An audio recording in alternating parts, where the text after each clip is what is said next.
Buenos días, jóvenes. Bueno, Buenos días. Buenos días, gusto de saludarles una vez más. ¿Verdad? Felicitarles por su asistencia completa. Miren, bendito Dios que estamos todos, ¿verdad? en la reunión. Así que gracias a Dios por ello, ¿verdad? Para que podamos este día dar inicio con esta nueva jornada, ¿verdad? Así que me da gusto verles, aunque sea así, ¿verdad? Los muñequitos, identificándolos, pero ya con las voces, pues ya los estoy conociendo e identificándolos también, ¿verdad? Cada uno de ustedes, así que bienvenidos una vez más, una semana más, a esta nueva jornada, ¿verdad? Damos, como les digo, siempre gracias a Dios por ello, ¿verdad? Vamos entonces a dar inicio con nuestro contenido socioemocional de esta semana. Miren, esta semana vamos a estar viendo lo que es el Festival del Folclore. Normalmente en este mes, ¿verdad? Creo que más de algunos participaron en esas bonitas danzas que se realizaban, ¿verdad? Precisamente en este mes de septiembre, cuando más se realiza este tipo de folclore. Y veamos acá, Steven, con la imagen que tenemos acá, ¿qué tipo de folclore es el que estamos presentando? A veces se ¿cómo así? familiariza. ¿Qué tipo de Ajá, del lugar o de la danza que se está haciendo según la imagen. quiero ver. Bien colorida, miren, usan lo que son las palmeras y las decoran con florcitas así de papel, ¿verdad? Es de muchos colores, es como están decoradas ahí las palmeras y es parte del material que se utiliza en este tipo de folclore, ¿verdad? O de danza. No me acuerdo, la verdad. Ajá. ¿Cuál sería? No, entonces vamos a ver un poco sobre ese tipo de danza. Miren, y esto es la danza que se realiza en Panchimalco. Nos dice acá que se realiza cada 29 de abril, el baile de las panchas. Así se le conoce a este tipo también de danza, ¿verdad? Que lo hacen en Panchimalco. Pues Panchimalco, usted sabe que está ubicado, ¿verdad? Que pasamos, si vamos de acá de San Salvador, por los planes de Rendero, y pues más adelantito nos encontramos con este bonito sitio que es Panchimalco. Y es ahí donde le dan mayor realce a este tipo de folclore. Muy bien. Entonces ya compartimos un poco sobre nuestro contenido socioemocional de esta semana. Vamos entonces a continuar con lo que es la exposición de los libros contables legalizados y no legalizados, ¿verdad? Según el Código de Comercio de acá de El Salvador. Y también vamos a estar trabajando en equipo sobre lo que es la elaboración o la continuación de la elaboración del sistema contable, ¿no? Entonces vamos a estar trabajando en ello. Y le pregunto a Carla, vamos a empezar Carla. ¿Sería usted la primera en compartirnos la información sobre los libros contables legalizados y no legalizados? ¿Verdad? Así que si nos puede compartir ahí pantalla para poder dar inicio con su exposición. Ya voy. Solo que voy a dejar de compartir pantalla para compartir yo. Ahorita. Eso precisamente hacemos ahorita. Perfecto. Ahí estamos, Carlita. ¿Será que Ahorita voy, permítame.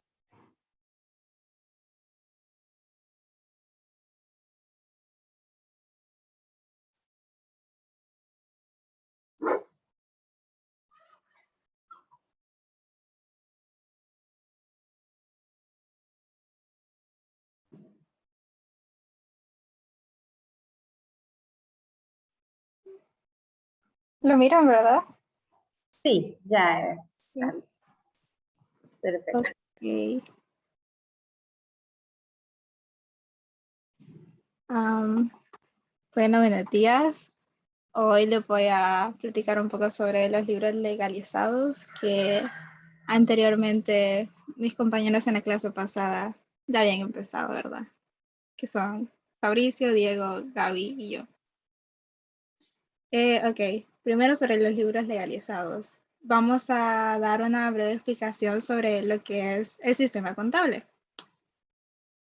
El sistema contable, como sabemos, contiene toda la información de la empresa, tanto los datos contables como financieros, que gracias a ello pues es posible entender la situación económica de una empresa, pero de manera rápida y eficaz. Mediante este tipo de sistema, pues lo que supone es crear como unas pautas para controlar todas las operaciones de la empresa y a la vez también clasificarlas de todo lo que se hace en el día a día. También pues lleva las cuentas de una organización que, como sabemos, sus características es que deben ser útiles, comprensibles y fiables.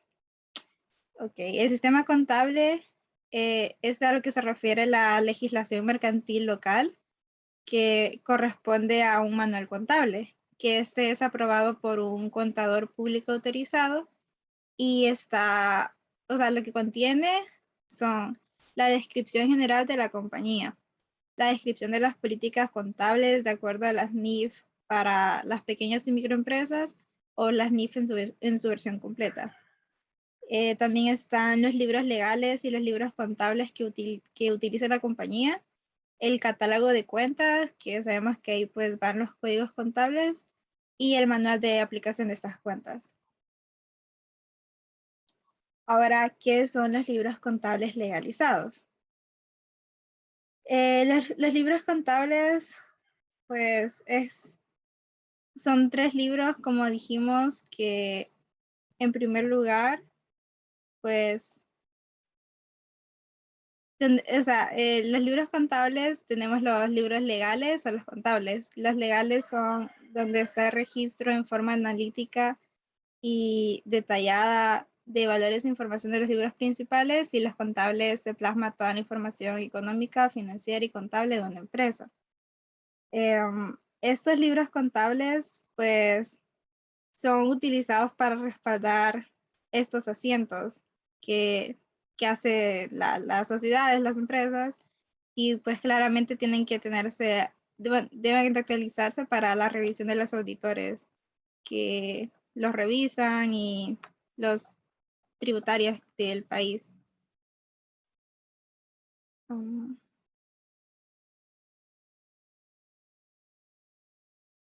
En general, ¿cuál es la función de estos libros? Pues respaldar los asientos y las transacciones contables. Tenemos distintos tipos de libros contables legales que, según el artículo 435 del Código de Comercio, tenemos a los estados financieros, el diario y el libro mayor. En los estados financieros hay una serie de requisitos que también están en el Código de Comercio, que pues son los balances generales ordinarios, los balances generales extraordinarios, el resumen de inventarios, el resumen de cuentas, el estado de pérdidas y ganancias, el estado de patrimonio y otros estados. Ok. Los estados financieros, como podemos ver, son informes que reflejan el estado de una empresa en un momento determinado, que es normalmente pues al año, que pues aquí comprende el balance de comprobación, balance de situación y el estado de resultado como tal, que adicionalmente pues en estos libros se da un detalle de las mercancías para la venta que tiene la empresa tanto al inicio como al final. O sea, se muestra el inventario final. Ahí. Ajá, ok. Entonces, algunas de sus características es que claramente tienen que ser confiables, como hemos mencionado en clases anteriores, ya que pues tienen que ser verídicos para que tener una evaluación como tal de la empresa y ver lo que se necesita. Tiene que ser objetivo, pues directo, y claramente tiene que ser legales, por lo mismo de que no puede contener información falsa.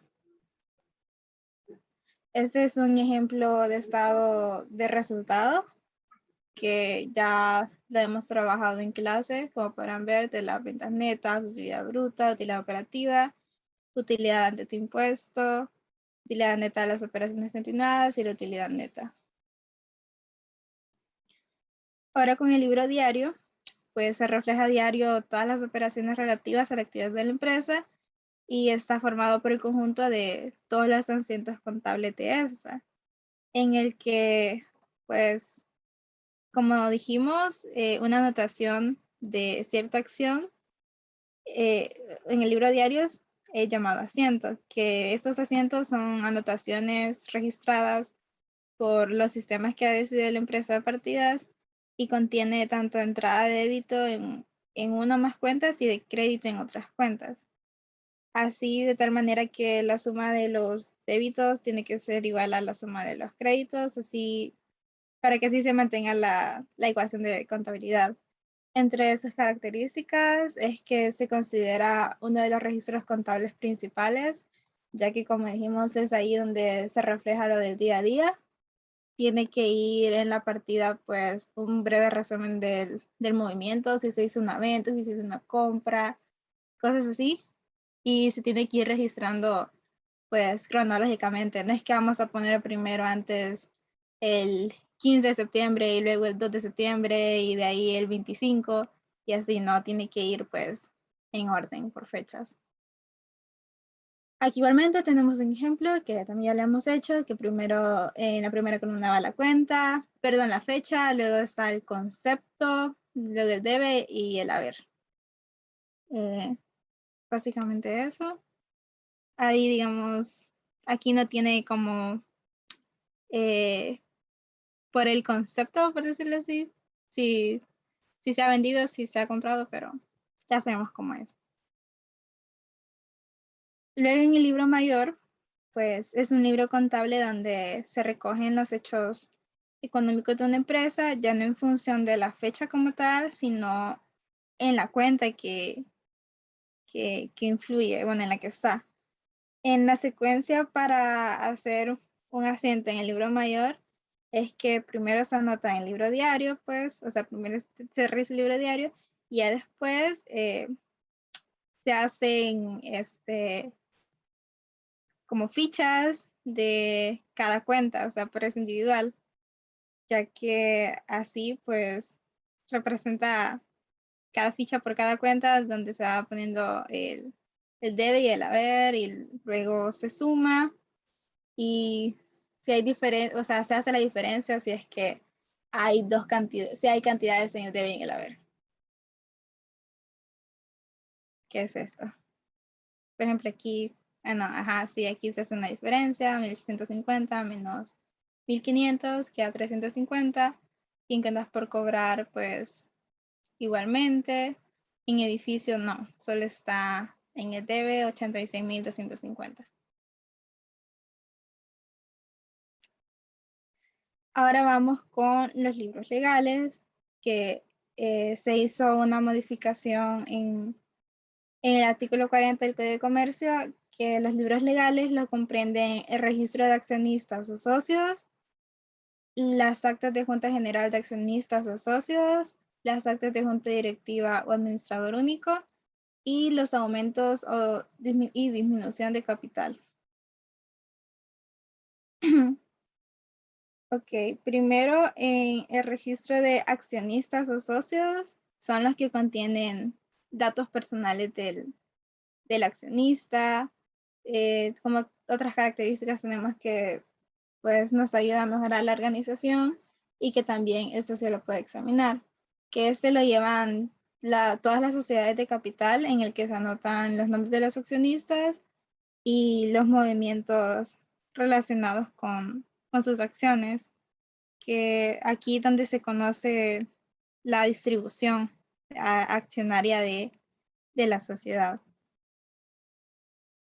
Y igualmente aquí hay un ejemplo donde están los nombres, la edad, estado civil, fecha, si ha hecho un asiento, una transacción y así.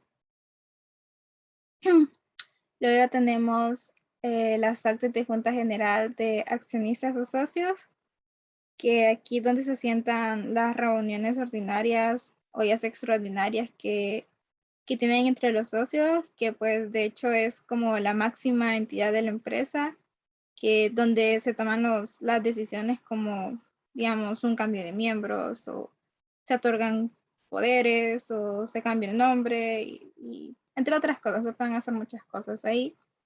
Y pues todo esto en base a lo que la legislación le permite, claro. Entre algunas de sus características tenemos que uno de los principales órganos que es uno de los principales órganos de la sociedad también, por lo que dijimos de que se toman acciones importantes, que es de máxima autoridad. Esta acta es redactada por el secretario de la Junta, que pues ahí va tomando nota de todo lo que van haciendo y detallándolo, ¿verdad? Y que ese se realiza una vez al año, que normalmente es 6 meses, o sea, se realiza a mitad de año, pues se realiza en junio y se vuelve a dar hasta junio del próximo año para ver cómo ha seguido pues la sociedad. Y aquí hay un ejemplo, pues o sea, es una acta, pues es un documento un poco largo, pero, ay, no sé si puedo hacer zoom.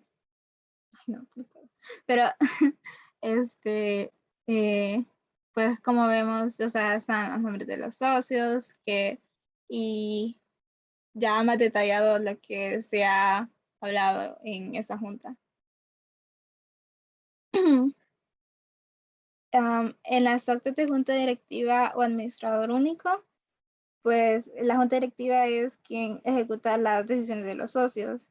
Y en este libro es donde se lleva el control y el registro de la actuación, que igualmente se plazan decisiones de máximas órganos sociales, dando prueba de la reunión, y es donde se deja constancia de todas las decisiones adoptadas, que como características tenemos que pueden haber ciertas intervenciones, acuerdos, igualmente desacuerdos, tenemos, o sea, se tienen que, el secretario, porque eso también lo regresa en secretario, pues se tienen que poner los datos de la convocatoria y todo lo que ha pasado en ella, que sería el resumen. Igualmente, aquí está algunos datos, la secretaria al final, quiénes los comprenden, cuándo fue, en dónde, y lo que pues se ha realizado. Los aumentos y disminución de capital, voy a mencionar primero las características porque esta es necesariamente solo cuando la empresa sea de capital variable, y pues que bueno, eso está basado en aportaciones y retiros, como lo podemos suponer por el título. Que aquí es donde se debe inscribir todo aumento o disminución de capital social de la empresa, especificando la manera y proporción de dicho aumento o disminución. Por ejemplo, de que si se adquiere un nuevo socio, pues este va a tener que aportar capital, entonces va a haber un aumento de capital. Entonces ahí es donde tienen que detallar el aumento de cuánto fue, cómo fue, cuándo y así. Igualmente, pues si hay una disminución, digamos, si se tiene que pagar algo, o igual si un socio se retira y también quiere retirar una parte, entonces pues igualmente eso. Y bueno, aquí hay un pequeño ejemplo que igual no se puede ver muy bien, pero son documentos un poco largos por todo lo que comprende estas actas. Y esta sería mi parte, nada más. Gracias, Carla, por la información que nos ha compartido, ¿verdad? En relación a los libros legales y contables. Muy bien. Entonces vamos a escuchar a Lisbeth. Veamos acá, Lisbeth, si estamos ya listas para compartir ahí pantalla y poder dar inicio con su presentación. Sí, señor. Ok, perfecto.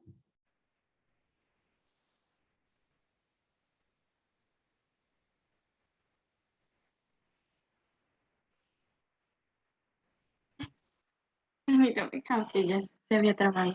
Ahí estamos, vamos ahorita sí ya.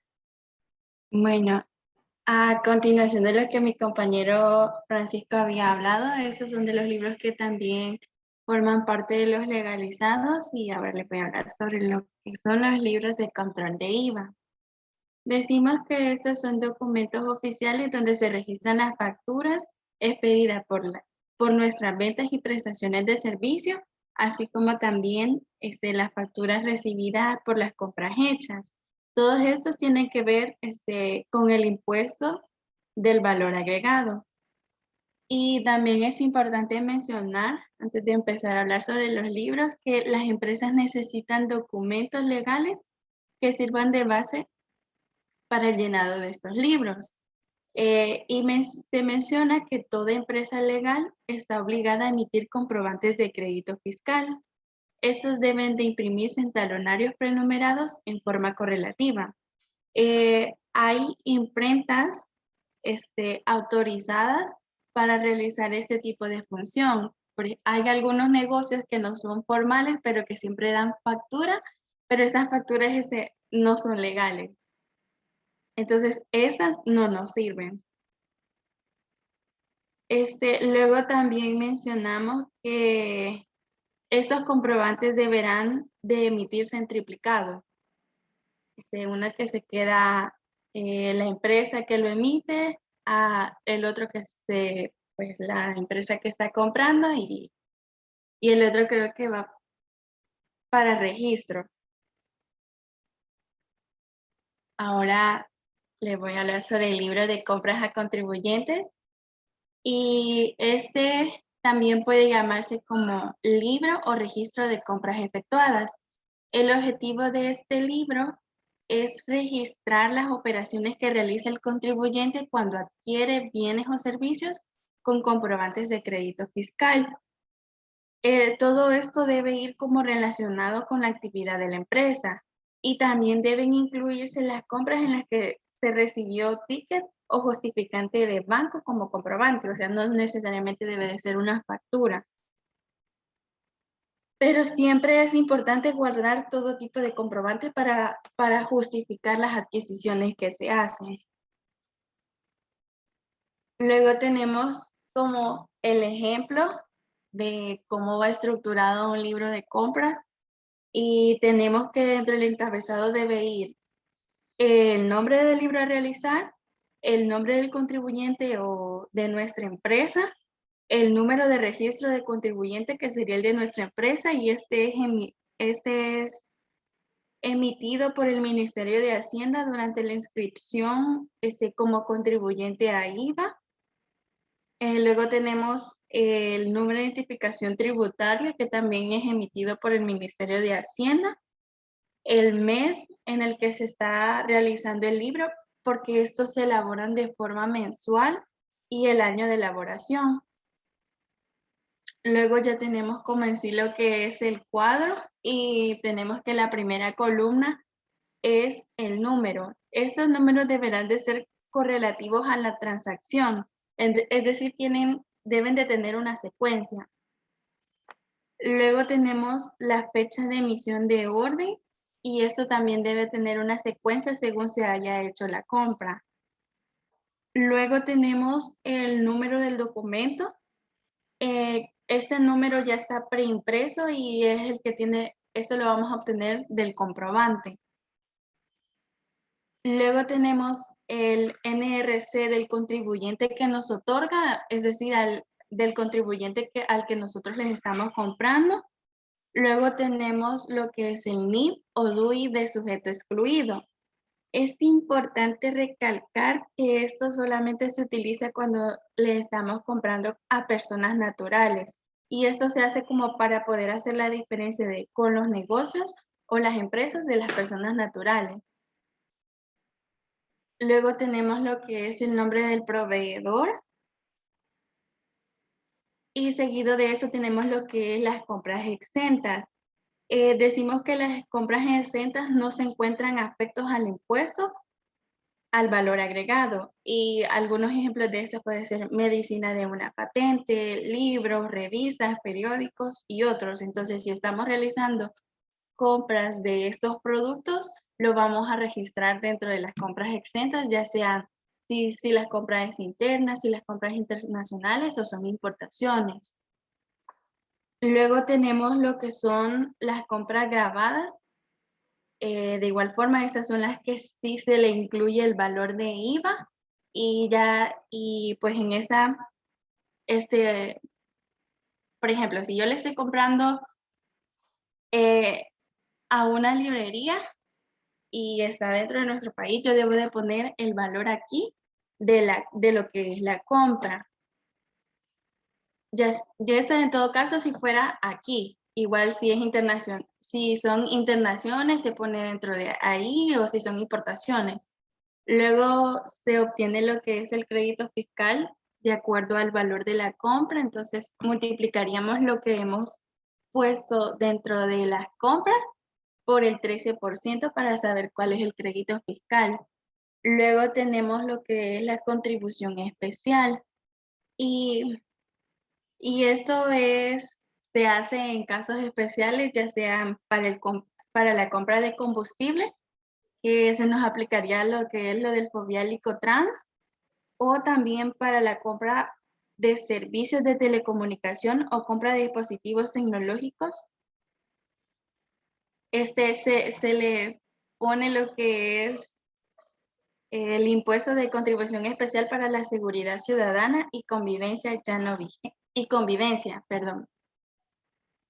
Luego tenemos lo que es el anticipo a cuenta IVA percibido y decimos que en nuestro país es aplicable al 1%. Y eso se da en el caso de que una pequeña o mediana empresa le compra a una grande. Entonces la grande percibe esta parte del IVA retenido. Luego tenemos lo que sería el total de compras, que sería la compra más el crédito fiscal, si esta tiene alguna contribución especial. Luego tenemos lo que es la retención a terceros, que sería la cantidad retenida a una percepción para el pago de un impuesto. Y por último, y luego tenemos compras a sujetos excluidos del impuesto. Y pues ya al final siempre se debe poner el nombre y firma de contador de quien realiza este libro. Este sería en el caso del libro de compras. Luego tenemos el libro de ventas a contribuyentes y se dice que la información que llena este libro de ventas proviene del registro de operaciones en el módulo de facturación y de cuentas por cobrar. La emisión de este libro muestra un resumen por día de las ventas, haciendo mención de la factura donde empieza hasta la factura que termina por día con la sumatoria de las mismas por día. Luego tenemos lo que es el ejemplo. Al igual, en el encabezado lleva lo mismo, lo único que cambiaría es el nombre del libro a realizar, porque ese sería como el libro de ventas a contribuyentes. Luego, ya en el cuadro tenemos siempre lo que es el número, que deberá de ser correlativo a la transacción, es decir, que esos tienen una secuencia. Luego, la fecha de emisión de orden según venta. Luego tenemos el número correlativo del documento según factura. Luego tenemos el NRC de la empresa a la que se le vende o a la que se le hace como la transacción, al igual que el nombre del contribuyente. Y luego ya tenemos como lo de las ventas. Y si estas ventas son exentas, decimos que las ventas exentas sí está incluido en el ámbito de aplicación de impuestos, pero por algún motivo legal se libera de este pago. Entonces se ubicaría la cantidad ahí. Luego tenemos las ventas. Luego tenemos lo que son las ventas no sujetas y el impuesto no es aplicable a la operación. Permítame.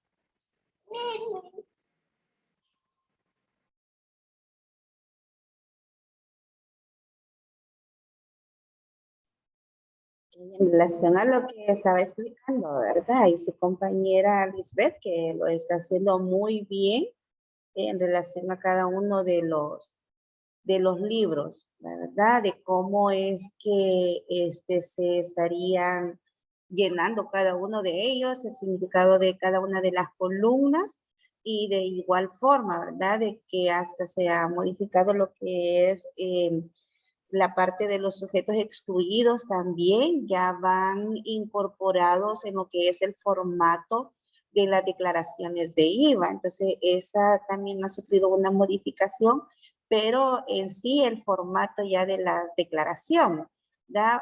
Aunque la parte ya de los libros, el Ministerio de Hacienda, pues con los nuevos formularios está solicitando a las empresas, ¿verdad? Llevarlo de una manera ya utilizando las herramientas tecnológicas para irlo de esa manera enlazando. Muy bien. Ok, Lisbeth. Sí, me quedé por las ventas que no sujetas y decíamos que el impuesto no es aplicable a esta operación realizada. Y luego tenemos las ventas grabadas locales y que el monto sujeto, este monto sí está sujeto a impuesto. Entonces, a realizar la venta, según sea la venta, ponemos la cantidad en alguna de estas. Luego, si ese es grabadas locales, se le calcula lo que es el débito fiscal. Igual se multiplica por el 13% para saber cuál es el valor. Luego tenemos ventas a cuentas a terceros y esta se utiliza cuando hacemos una venta en nombre de alguien. Y me salía como, por ejemplo, una agencia de viajes. Luego tenemos lo que es el débito fiscal a cuenta de tercero y sería de la venta anterior. Y luego está lo de IVA percibido por el gran contribuyente. IVA percibido es cuando un gran contribuyente vende a una pequeña o mediana, o sería el IVA retenido cuando una pequeña o mediana vende a un gran contribuyente. El gran contribuyente le retiene a estas dos. Y por último tendríamos lo que es el total de ventas. Y siempre debe ir el nombre y firma del contador de quien realiza este libro. Luego tenemos lo que es el libro de contribuyentes a consumidor final.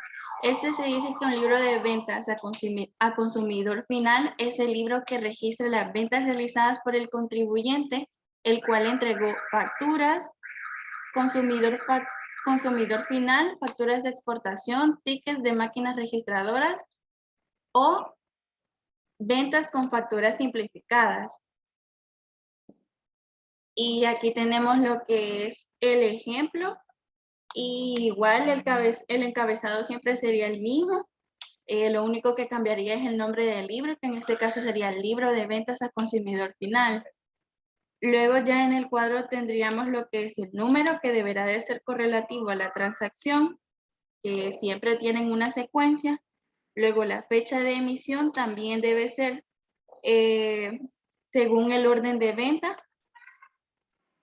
Luego tenemos del número al número y esto es según el número de facturas que tengamos. Por ejemplo, si hay 20 facturas, debería de utilizarse el correlativo, es decir, del 1 al 20.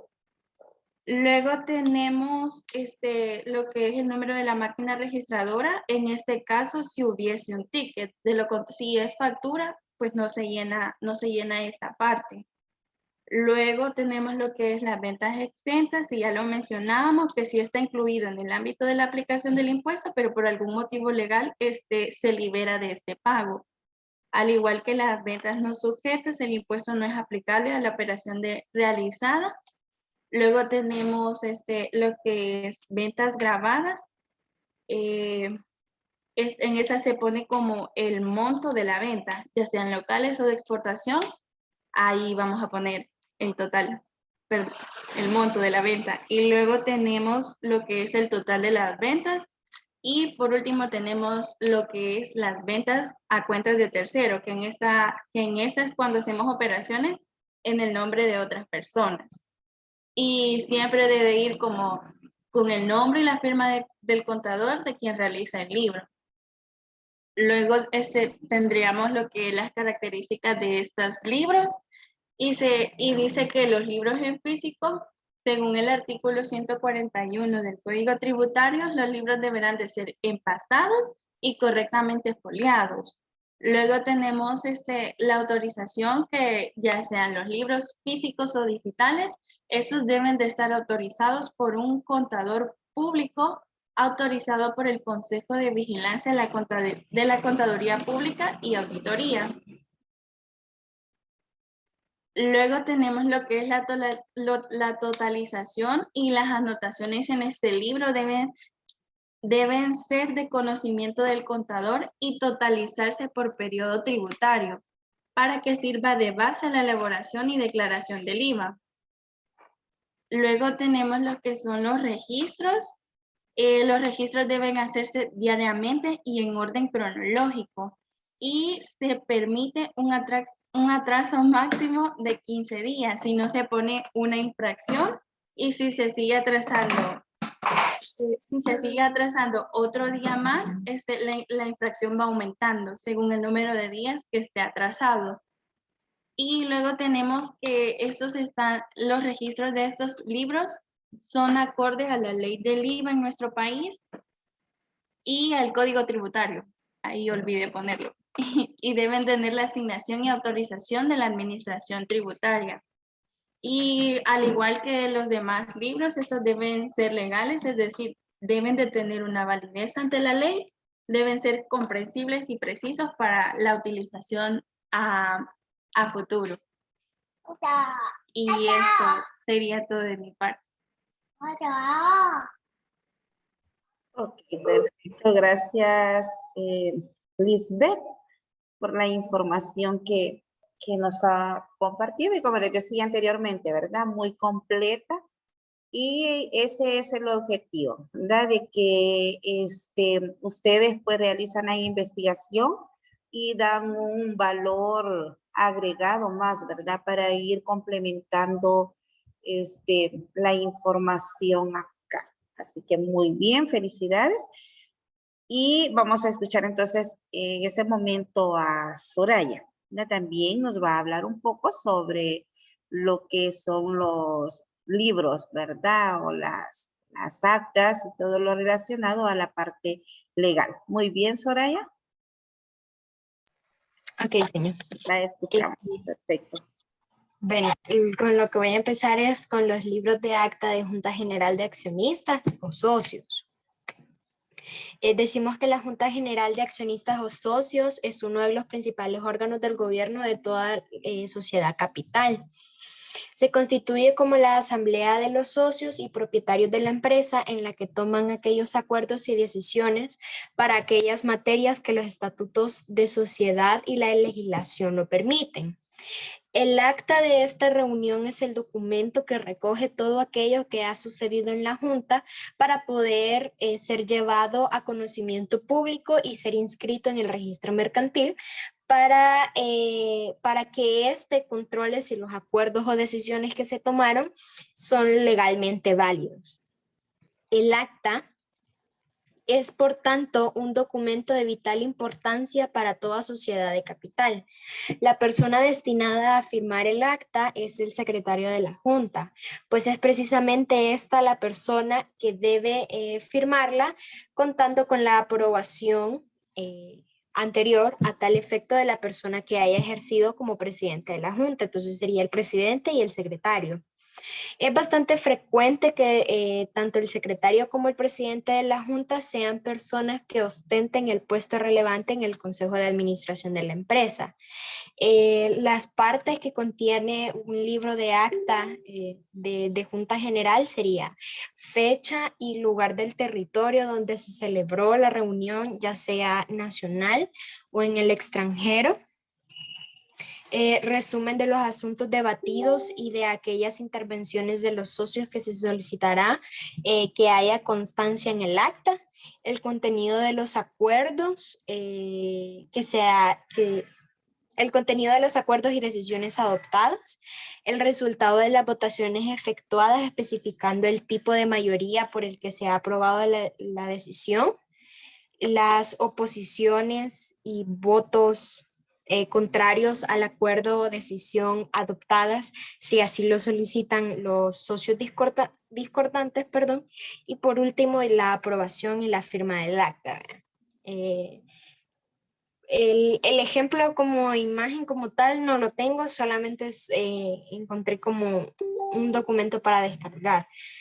Que dice lo del acta 1, Junta General Ordinaria, bla, bla, bla. Bueno, es básicamente lo que les enseñaba Carla anteriormente.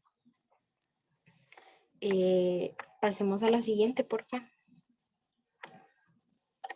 Luego iríamos ya con los libros de acta de juntas directivas o de administrador único.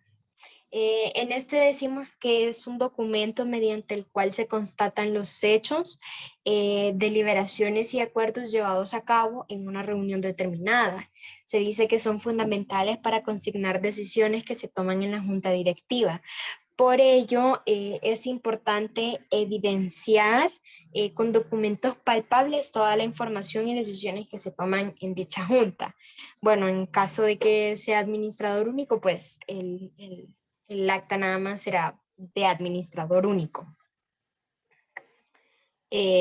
Digamos que estos son documentos que evidencian lo que se habla en las juntas directivas de la empresa o de la compañía de la que hablamos. Luego, y por último, tenemos los libros y documentos y libros de aumentos y disminución de capital. Para esto necesitamos saber que el aumento del capital es una ampliación de o es una operación de financiamiento empresarial que consiste en aumentar los fondos de una sociedad, es decir, incrementar su capital social. Esto se puede dar por dos razones. La primera, por el aumento en las acciones, que esto es aumentar el valor nominal de las acciones ya existentes. Aquí pueden suceder dos cosas. La primera es el ingreso de un nuevo socio accionista que aporte un capital más al que ya se tiene, o que los accionistas o socios ya existentes efectúen nuevas aportaciones de capital. Luego tenemos la capitalización de utilidades. Esto nos referimos a recursos financieros que se caracterizan porque la variación que sufre en el capital no es acumulativa. Los intereses que se generan en cada periodo no se agregan al capital para el cálculo de los nuevos intereses del siguiente periodo. Y aquí también tenemos la capitalización de reserva. La formación de reservas surge a partir de la retención de ganancias y la sucesiva acumulación de las mismas conforme con lo resuelto por una asamblea general, estatuto o disposición legal. Luego tenemos lo de la disminución de capital, que esto es una operación que consiste en disminuir obviamente los fondos propios de la empresa y se pueden tener por dos causas principales. La primera es el capital de la empresa excede las necesidades de la misma. Investigué y decía que excedía, que por ejemplo la empresa necesita $10,000 de capital y se obtienen $15,000 de capital, entonces se puede, esa sería una disminución del capital, quitar los excedentes más de los que necesita la empresa, vean. Sí, dale, era la siguiente.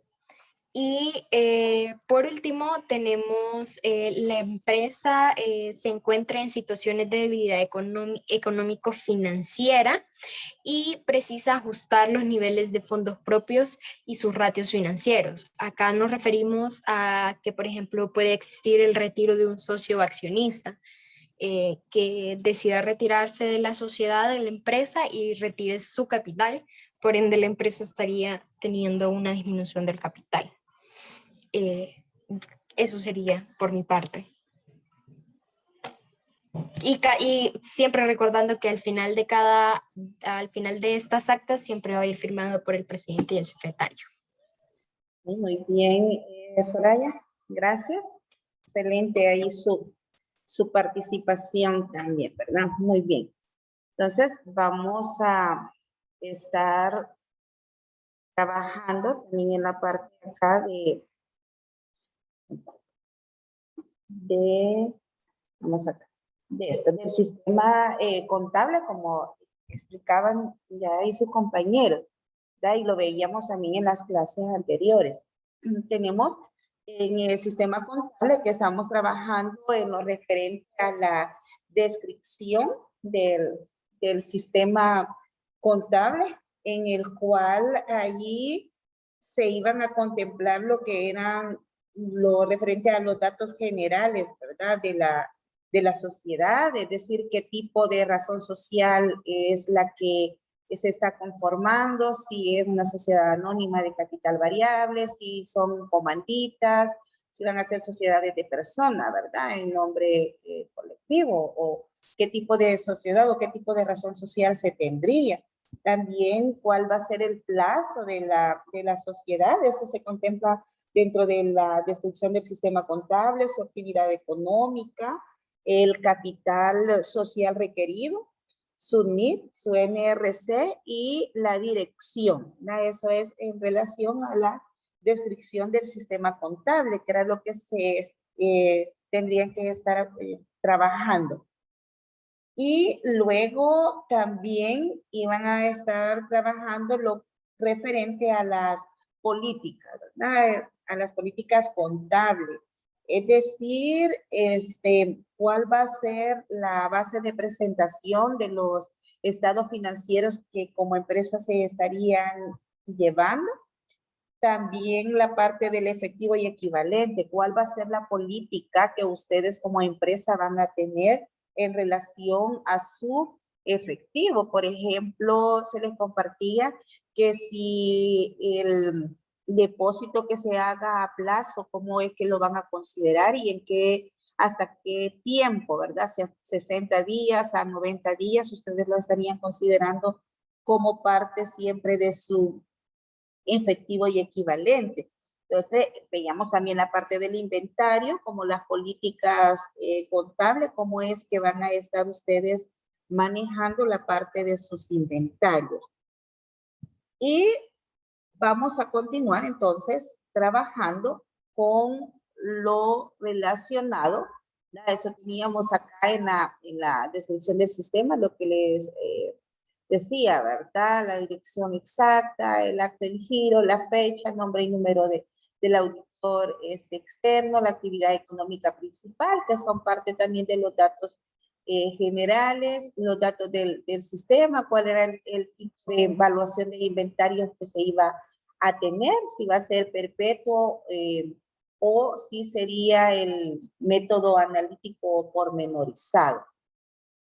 Entonces, vamos a estar trabajando, jóvenes, en lo referente al catálogo de cuentas. Y esto decíamos que es donde se clasifican y se aplican las operaciones, ¿verdad? Que en un momento determinado son las requeridas para el control de todas las transacciones que se realizan en la empresa y que tienen que estar relacionados con lo que es el número, el nombre y el título de la cuenta. Y esto usted lo va a adaptar conforme a las necesidades de su empresa, ¿verdad? Conforme al giro de su empresa, conforme a las transacciones que usted vaya a estar realizando como empresa. También que en su clasificación tomaríamos los activos, los pasivos, ¿verdad? Las cuentas aquellas que pertenecen al capital, lo que son consideradas también cuentas de ingresos, los de gastos y los de costo. Van a hacer la respectiva clasificación en cada una de las cuentas. Y teníamos también acá la parte de la estructura del catálogo de cuentas, donde se le explicaba qué es lo que significaba una cifra, ¿verdad? En este caso, si vemos el primer número, que es un 1, nos estamos refiriendo a que esa cuenta va a pertenecer a los activos. Por ejemplo, si vemos que la cuenta inicia con un número 2, vamos a saber que se está refiriendo a una cuenta de pasivo. Si vemos una cuenta en su código, empieza con 3, inmediatamente nos damos cuenta que pertenece a una cuenta de capital. Y así sucesivamente referente a cada uno de los elementos o de los dígitos que estarían conformando, ¿verdad? El código para cada una de las cuentas que tendrían ustedes. Y acá veíamos el ejemplo de lo que les decía, el 1. Al ver que esas cuentas que empiezan con 1, sabemos que pertenecen a un activo, ¿no? Luego tenemos la siguiente numeración o la agrupación que nos están indicando si van a pertenecer a aquellas cuentas de activos corrientes o no corrientes. De igual forma, las cuentas de mayor, que son las cuentas principales, ¿verdad? Que van consideradas cuando estamos realizando las anotaciones en nuestro libro diario, son las que cargamos o abonamos dependiendo de la transacción que se está realizando. Y de igual forma, ¿verdad? Cuando estamos ya realizando nuestra mayorización o nuestras cuentas de mayor, son esas las cuentas que vamos a utilizar para mayorizar. No las subcuentas, sino que las cuentas principales o las cuentas de mayor o cuentas de primer orden. Y así sucesivamente va a ir usted clasificando cada una de las cuentas y subcuentas que tenga en su empresa. Pero acompañado al catálogo de cuentas también, ¿no? Vamos a hacer referencia a nuestro manual de aplicación de cuentas. Y es prácticamente eso, ¿verdad? Las instrucciones o la guía que se brinda en relación al manejo que van a tener las cuentas del catálogo, ¿verdad? De acuerdo a su estructura. Por ejemplo, acá teníamos la cuenta de activos y nos especifica qué transacciones son las que pertenecen a este tipo de activo. De igual forma, ¿verdad? ¿Qué cuentas, son cuentas de balance o son cuentas de estado de resultado? Al igual el efectivo y equivalente, acá vamos a hacer las anotaciones de aquellas transacciones que se van a cargar o que se van a colocar en el lado del debe, o cuáles van a ser todas aquellas transacciones que se estarían abonando. Entonces, en el momento en que se está haciendo una transacción, por ejemplo, y no se recuerda, ok, esta cuenta la vamos a cargar o la vamos a abonar, que muchas veces eso es lo que tiende a confundir, ¿verdad? El no saber el cargo y el abono, pues se nos dificulta un poco más al momento en el cual estamos realizando nuestro libro diario. Entonces, el manual nos va a servir exactamente para eso, para darnos una guía, para enseñarnos cómo es que vamos a ir realizando cada una de las transacciones. Porque si se recuerdan, una de las características es de que los estados financieros, aunque no se sepa mucho de contabilidad, pero tiene la persona que los esté revisando, se les sea de una manera fácil para poderlo interpretar. Entonces, el manual es eso, su función, ¿verdad? Servir de guía, de apoyo para saber qué es lo que se va a hacer de acuerdo a las transacciones que en la empresa se están realizando.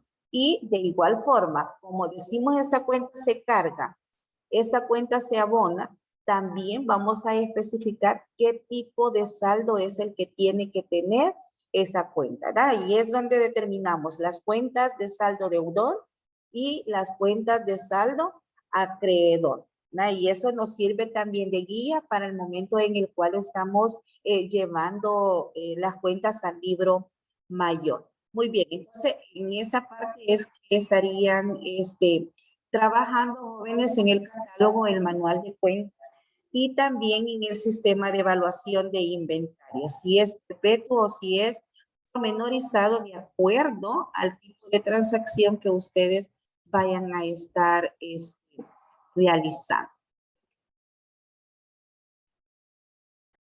Muy bien, entonces vamos a llegar hasta acá. Ya algunos grupos están trabajando ya hasta lo del catálogo de cuenta.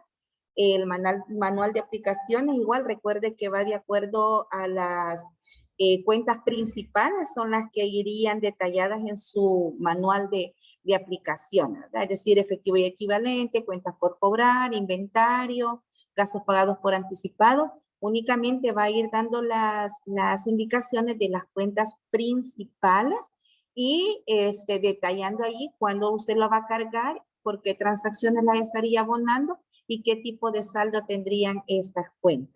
¿Verdad? Y con ello, pues, estarían ustedes elaborando ya su manual de aplicaciones. Muy bien, llegamos entonces ya hasta el final de la clase. Así que les deseo un buen provecho, ya es hora de almorzar, ¿verdad? Así que cuídense, jóvenes, feliz tarde. Gracias. Bueno, adiós.